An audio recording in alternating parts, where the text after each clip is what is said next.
हाय दोस्तों, good morning. क्या हाल है आपके? उम्मीद करता हूँ कि आप सब लोग ठीक होंगे। मैं भी यहाँ पर स्वस्थ हूँ और आशा करता हूँ कि आप लोग भी वहाँ पर स्वस्थ होंगे। दोस्तों, मैं हूँ मनदीप और आप देख रहे हैं organic kitchen garden on terrace. मेरे यूट्यूब चैनल पर आपका बहुत बहुत स्वागत है और आशा करता हूँ कि मेरे द्वारा बनाए गए वीडियो आपको बहुत ही पसंद आ रहे होंगे और उम्मीद करता हूँ कि आप उन्हें लाइक और शेयर करने के साथ साथ मेरे चैनल को सब्सक्राइब भी कर रहे होंगे और साथ में बेल आइकन को प्रेस करना ना भूलें, ताकि इससे मैं जो भी वीडियो अपलोड करूँगा तो उसकी सबसे पहले नोटिफिकेशन आपको मिल जाएगी। और प्लीज़ मेरे जो न्यू व्यूवर्स हैं जो देख रहे हैं मेरे वीडियो को, वो प्लीज़ सब्सक्राइब ज़रूर करें मेरे वीडियो को।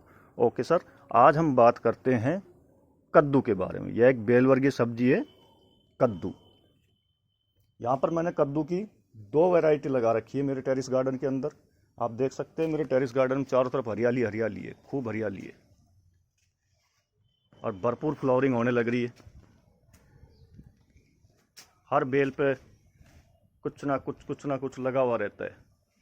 अगर आज मैं एक सब्जी, मान लो एक लौकी तोड़ के सब्जी बनाते हैं, तो इस लौकी का दोबारा नंबर 10वें दिन पर आएगा, 10 या 11वें दिन पर आएगा। इतनी सब्जी है। 13 वैरायटी लगा रखी है मैंने सब्जियों की दोस्तों। बट आज हम बात करेंगे स्पेशल कद्दू के बारे में। कद्दू जिसे गोल, जो अपने भंडारे वगैरह में बनता है, घर पे भी बनाते हैं, भंडारे में इसका ज़्यादा उपयोग होता है।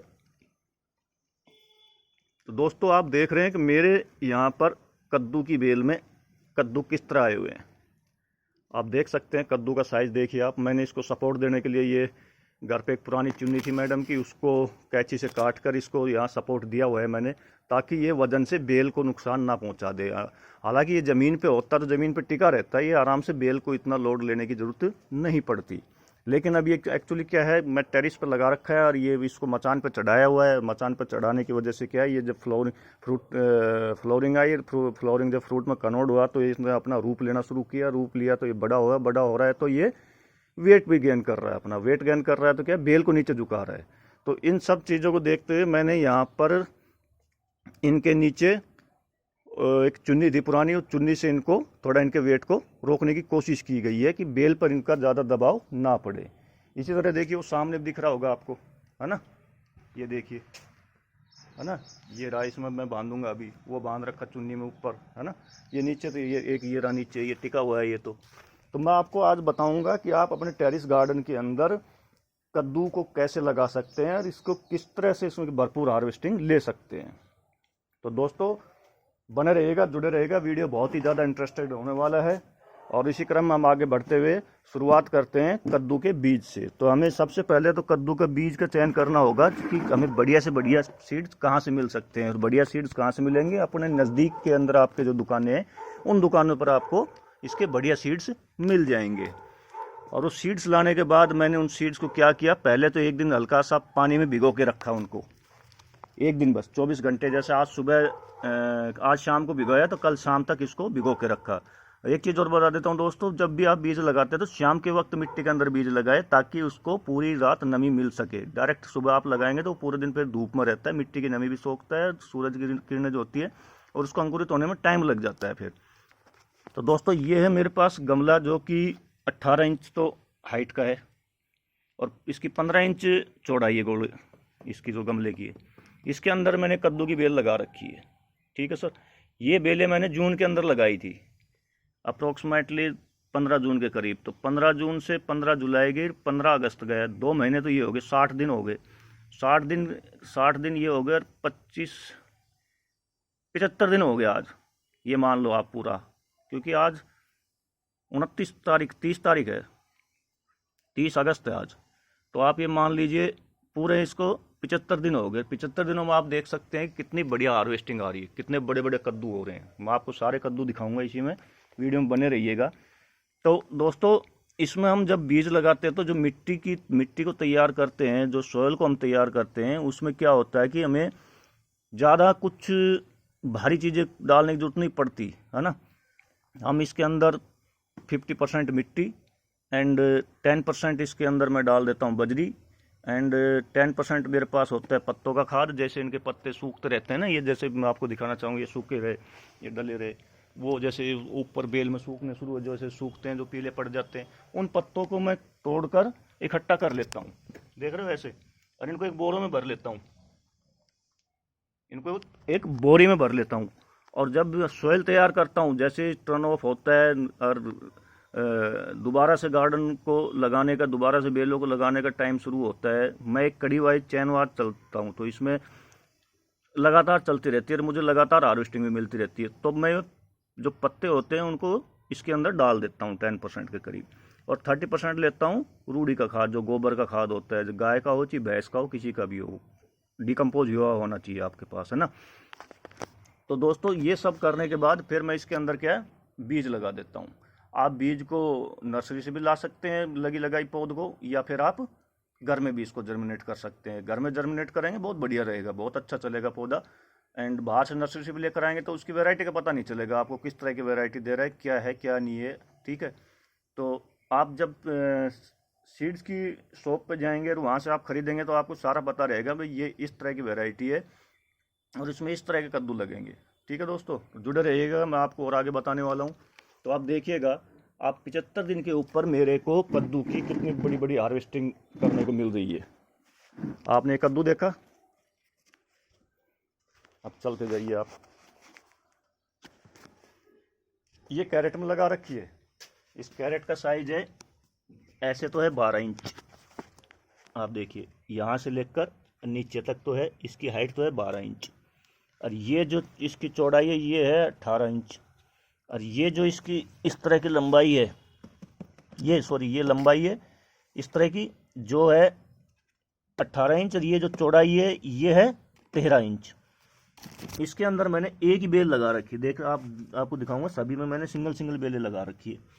तो एक कद्दू की बेल ये, एक कद्दू की बेल हुए, दो होगी ना, एक उस कोने में उसमें लगने शुरू हुए नहीं है, मैंने देखा नहीं, ऊपर चढ़ के मचान पर देखने पर जब मिला, क्योंकि मचान झुकी हुई है नीचे की साइड में, तो कद्दू लगे हुए हैं 100% लगे हुए हैं उसके अंदर भी। और दो बेल वो है, जिसमें एक बेल तो मैंने बहुत जनवरी वाली लगाई थी, वो है वो बारिश में अपना आप फूट गई थी, और इसी की कलम उतार के मैंने वो सामने जो फूल खिल रहा है ना, देख रहे होंगे ना आप, जो सामने फूल खिल रहा है वो फूल इसी बेल की कलम है, जो वो बेल साइड में लग रही है, ग्रो बैग में दिखाई दिया होगा आपको, ये इसी की कलम लगाई थी, और इसके अंदर भी फ्लावरिंग आनी शुरू हो गई है। तो इस बेल में चलते हैं, आपको दिखाता हूँ मैं इस बेल के अंदर की कहाँ कहाँ इसमें फ्लावरिंग हो रही है एंड फ्रूटिंग हो रही है। तो दोस्तों देखिए, सबसे पहले तो नीचे देखिए, एक कद्दू तो वो लगा था, आपने देखा था, है ना, और एक कद्दू ये है, ये देखिए इसका साइज देखिए, आप दिखाना चाहूँगा आपको, देखिए एक कद्दू ये है आपके सामने, प्योर ऑर्गेनिक है ये। मैं सिर्फ जो गोबर का खाद होता है उसी का इस्तेमाल करता हूँ। एक कद्दू ये रहा आपके सामने, देखिए दिखाई दिया आपको, देखिएगा एक ही है, ये बांध रखा है मैंने क्योंकि लटक गया था, बेल को नीचे खींच रहा था वापस, बेल आगे बढ़ी हुई अपने सुचारू रूप से, ये आगे फ्रूटिंग के लिए तैयार हो रही है। नीचे आगे इसको थोड़ा ऊपर करना पड़ेगा एक बार मुझे, नीचे मत आओ भाई, ऊपर चलो, अपनी मचान पर चलो, अपनी जगह पे वहीं घूमो। इसको यहाँ से ले लेता हूँ ऐसे पकड़ के,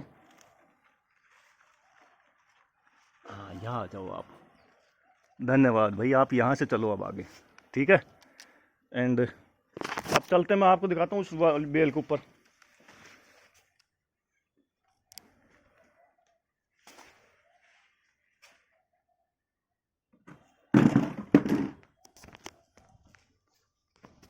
ये देखिए,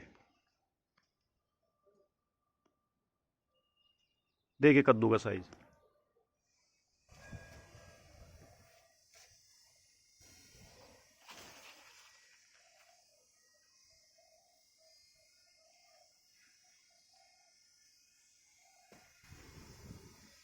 तो दोस्तों ये जो बेल है, ये बेल मैंने लगाई थी फरवरी के अंदर, और ये बेल अब बारिश में अपना आप फूटी है और अपना आप इसके अंदर फ्रूटिंग आई है, जो कि बहुत बेस्ट फ्रूटिंग आ रही है इसके अंदर और बढ़ रही है आगे तक। और ये वाली जो बेल है, ये बेल मैंने इसकी यहाँ से कटिंग लगाई थी, कलम निकाल के वो इसमें लगा दी थी गमले में, तो ये इसके अंदर चलने लग रही है। आप देख सकते हैं इसके अंदर भी फ्लावरिंग आनी शुरू हो गई है। तो दोस्तों प्योर ऑर्गेनिक सब्जी का अपने टेरेस गार्डन में हार्वेस्टिंग कर कर खाने का मज़ा ही कुछ और होता है। मैं भी आपसे रिक्वेस्ट करूंगा कि आप भी अपने अपने टेरेस के ऊपर छोटा सा गार्डन लगाइए और प्योर ऑर्गेनिक सब्जियों का उत्पादन करते हुए अपनी स्वास्थ्य और अपने परिवार के स्वास्थ्य का बेटर ध्यान रखें। तो दोस्तों इसी क्रम में मैं आपको ले चलता हूँ, फिर दोबारा से आ जाते हैं हम कद्दू के ऊपर कि इसके अंदर जो सोयल तैयार करने के बाद मैंने क्या काम किया था। इसके अंदर जो खाद डाला है वो मैं सिर्फ गोबर का खाद इस्तेमाल में लेता हूँ और इसमें कुछ भी खाद नहीं डालता, ऊपर से अलग से मैं कुछ अलग से डालता हूँ। एक जो जब इसके अंदर फ्लावरिंग आती है ना, तो आपको मैं सजेस्ट करूँगा जो सरसों की खली होती है, सरसों की खली समझते हो आप, जो सरसों का तेल निकालने के बाद जो उसका सूखा हुआ एक जो निकलता है, जिसको पशुओं को भी डालते हैं तो दूध वगैरह बढ़ता है उससे, तो वो चीज़ होती है। वो आप बड़े किसान जो किसान होते हैं नॉर्मल सब्जियों के अंदर, वो उसका लिक्विड बनाकर उसको स्प्रे भी करते हैं और साथ में उसको जड़ों में भी देते हैं। तो ये ज़रूर आप ध्यान रखें। आप जैसे बेल वर्गीय सब्जी होगी, आप किसी में भी डाल सकते हैं उसको, नॉर्मल सब्जी में भी डाल सकते हैं, बट बेल वर्गीय सब्जी के अंदर वो ज़्यादा फायदा करती है, क्योंकि उसमें फ्लोरिंग जब आना शुरू होती है ना, तब उसको डालेंगे तो पौधे की जड़ के थ्रू उसको बहुत ज़्यादा न्यूट्रिशन मिलेगा, बहुत विटामिन मिलेगा और वो अपनी ग्रोथ पकड़ेगा। जैसे ये है आपके सामने दिखाई दे रहा होगा, ये पूरा कितना बड़ा कद्दू है ना। और वो कद्दू लग रहे हैं आपके सामने, कितने कद्दू गिनाए मैंने, 1 2 3 4 5 6 कद्दू दिखा दिए मैंने शायद आपको। और छोटे छोटे लग रहे हैं ऊपर, और इस बेल में भी लग रहे हैं क्योंकि नीचे झुक गया है ना पूरा, तो इसमें भी लगे हुए हैं। ऊपर मैं चढ़ के देखना पड़ेगा उसको, तब मैं आपको बता पाऊँगा। तो दोस्तों जुड़े रहिएगा, बने रहिएगा और बताइएगा कि आपको कद्दू की जानकारी कैसी लगी। और मेरे टेरिस गार्डन के अंदर कद्दू जो मैंने 2 वैरायटी के लगा रखे हैं, तो दोनों वैरायटी मैंने आपको दिखाई है। एक हाइब्रिड है, ये जो सामने वाली वो तो हाइब्रिड है, और जो ये वाली वैरायटी है ये देसी वैरायटी है, जो देसी कद्दू होते हैं, ये वाली देसी कद्दू वाली वैरायटी है। तो दोस्तों जुड़े रहिएगा, बने रहिएगा। नेक्स्ट वीडियो में फिर मिलते हैं आपको किसी नई चीज़ के साथ। तब तक के लिए आपको बाय, जय हिंद दोस्तों।